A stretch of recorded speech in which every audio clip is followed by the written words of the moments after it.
Welcome to Vision Plus and welcome back to the Senior Pro Mathematics on Complex Numbers. We are now looking at modulus of a complex number, and we are saying that if you are given a complex number z in form of x plus iy, then the magnitude or the length or the modulus of this complex number, which we denote as, you put two lines on both sides of z to stand for magnitude. So it's defined by the magnitude or the length or the modulus of z is given by square root of x squared plus y squared, where x and y are real numbers. X is the real part of the complex number and y is the real number in the imaginary part of the complex number. So let us look at this example 1. So let us see how we can solve example 1 by getting the magnitude or the length or the modulus of the given complex numbers. So the solution to this example 1 is, for part A, it is saying that given z as 1 plus root of 3i, find the magnitude of z. We have known that this means if they put z and they put these two lines on both sides, it means that is the magnitude or the length or the modulus of the complex number z, and the formula is clearly defined there. So for part A, which is z is given as 1 plus root of 3i. Note that this I is not under root, I is outside. So how do we get the magnitude of this complex number z? Now the magnitude has the formula that you get x squared plus y squared, then you take the square root. What is x and y? X, remember, we say during introduction that x is the real part of the complex number. So x is 1. X does not contain I. X equals to 1. How about y? Y is the coefficient of I. This is I. Now the coefficient of I is root of 3. That is what we are calling y. Y is a real number, okay? But it is trapped in the imaginary section of the complex number. So here we shall have y as root of 3. What is the next step here? The next step is just to substitute for x and y in this expression. So now therefore, the magnitude of complex number z here becomes square root of, it is better when you always put the numbers in the bracket, so that in the event where you get a negative number, you are okay, because the calculator can solve for you that. So here I'm going to put 1 in the bracket. I'm going to square it because the formula says square plus y. Y is root of 3, but we are squaring it. Now this way we shall be in position to simplify. So on continuing here, we shall say now therefore the magnitude of z here becomes square root. Then what is the square of 1? What is 1 square? Always have a calculator. 1 square is 1.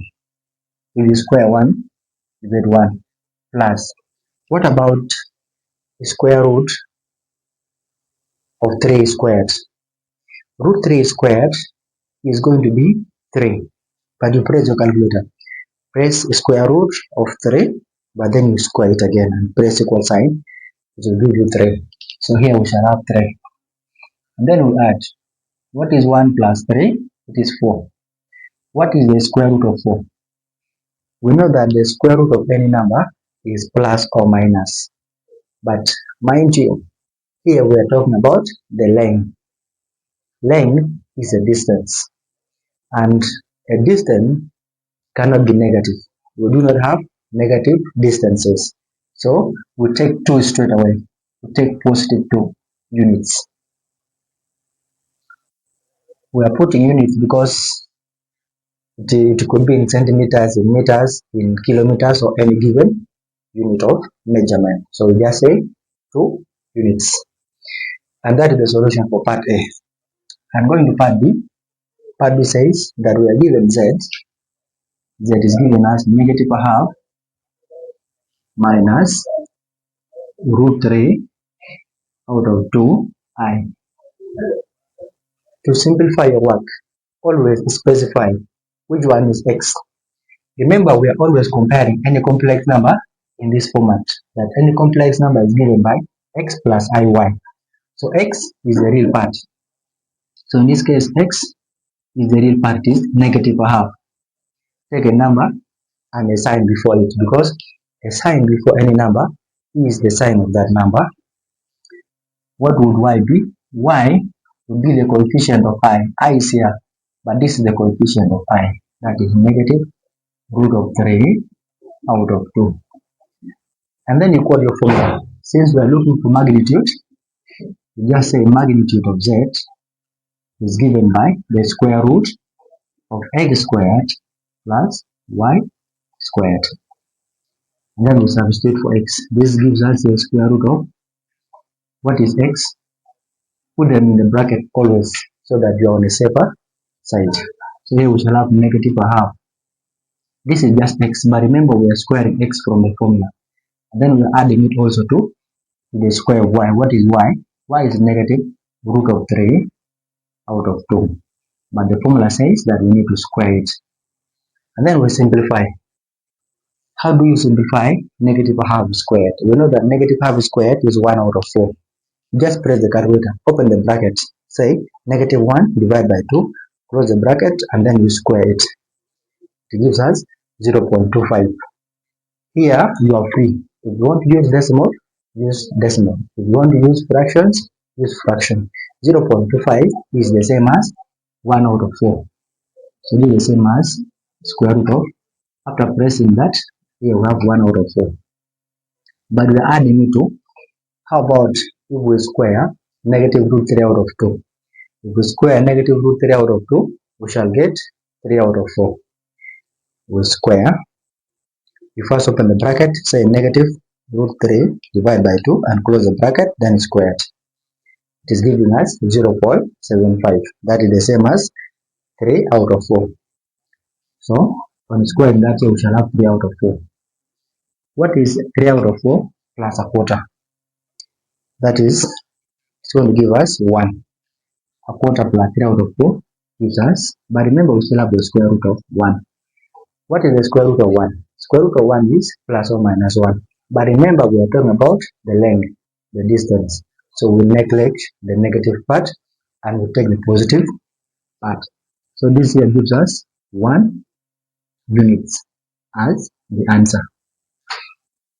And then going to part C.